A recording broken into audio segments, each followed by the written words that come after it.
Assalamualaikum warahmatullahi wabarakatuh. Salam sejahtera untuk kita semua. Dalam video kali ini saya akan membahas tentang penculikan anak.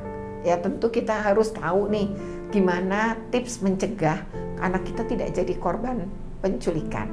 Tentu ini berkaca dari sebuah kasus yang menimpa seorang anak usia 6 tahun bernama Malika yang sempat diculik selama 26 hari. Nah, seperti apa? Ikuti terus dalam video ini, tapi sebelumnya jangan lupa untuk di like, share, komen, and subscribe ya. Bagi yang belum subscribe, segera subscribe untuk terus terupdate dengan video-video pendidikan dan anak.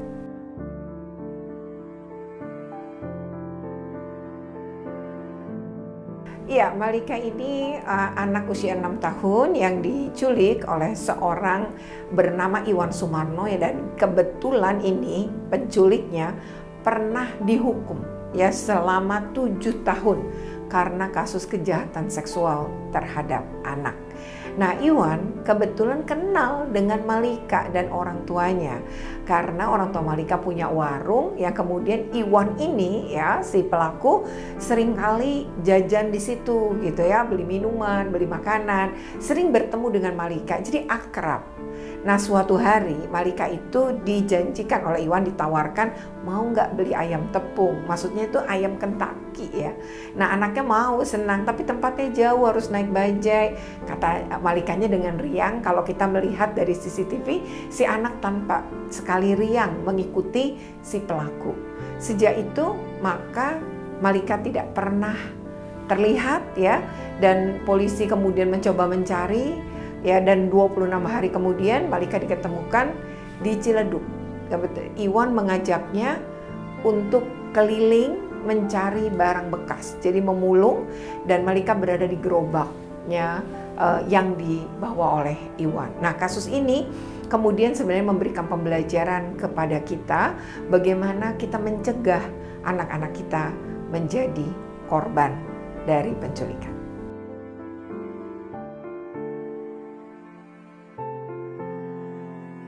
Nah, adapun tipsnya adalah pertama ya, kalau Malika ini harus kita misalnya berkaca pada kasus Malika ya, dia tidak menyadari soal bahaya karena memang kita tidak mengajarinya. Jadi orang tuanya tidak mengajari bagaimana melihat situasi bahaya atau mengenal situasi bahaya. Misalnya, kok dia diajak kemudian naik kendaraan umum cukup lama ya, kemudian tidak pulang-pulang, tidak bertemu dengan ayah dan ibunya. Nah, itu berarti dia dalam situasi bahaya. Jadi salah satu situasi bahaya ajarkan kepada anak kita adalah ketika bersama orang yang bukan saudara dan tetangga kita gitu ya, tapi dibawa pergi ke menjauh dari mama dan papa.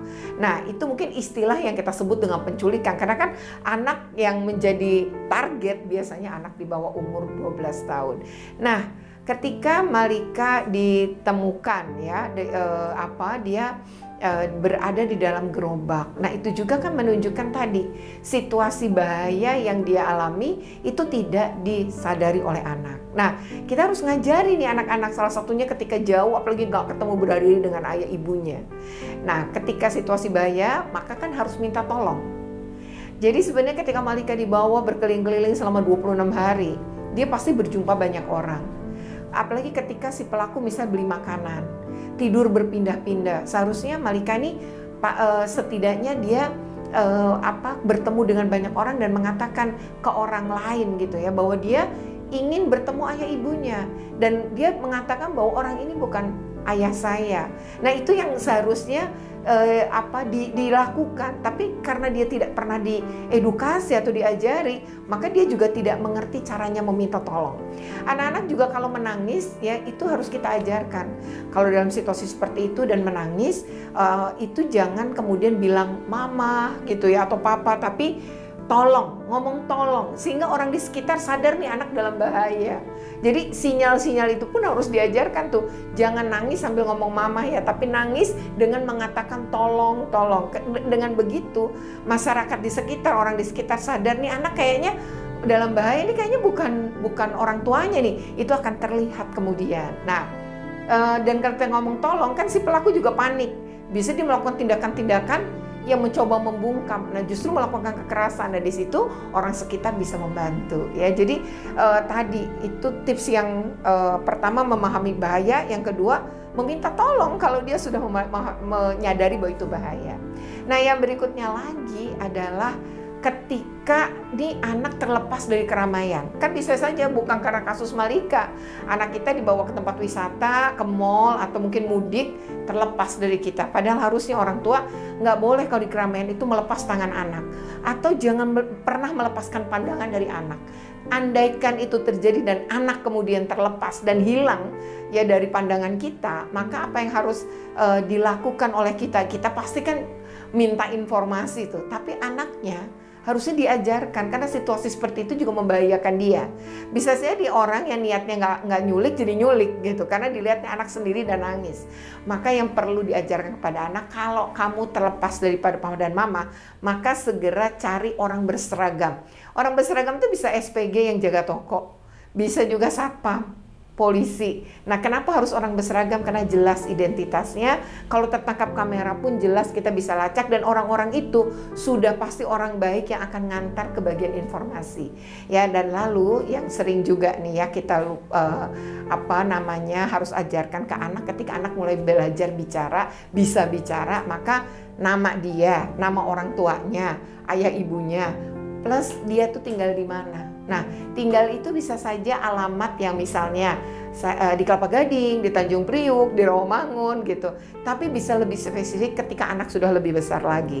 Nah, ini agar memudahkan, ya lebih cepat juga kan jadi menemukan, dan dia teridentifikasi dengan cepat ketika diumumkan si anak namanya ini, ayahnya namanya ini, tinggal dari wilayah ini, kan jadi bisa segera cepat disadari juga oleh orang tuanya.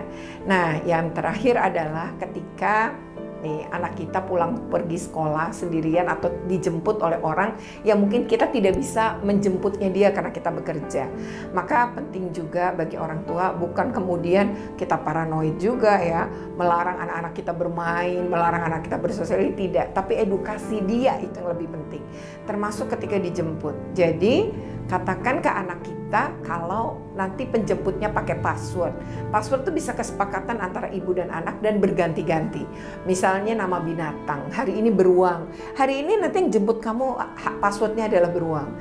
Jadi ketika misalnya Gojeknya ojolnya datang, atau mungkin pakai ojek yang lain gitu, atau nyuruh orang lain, maka langsung ditanya, Pak mau jemput A gitu, terus nanti dia keluar dengan mengatakan passwordnya apa.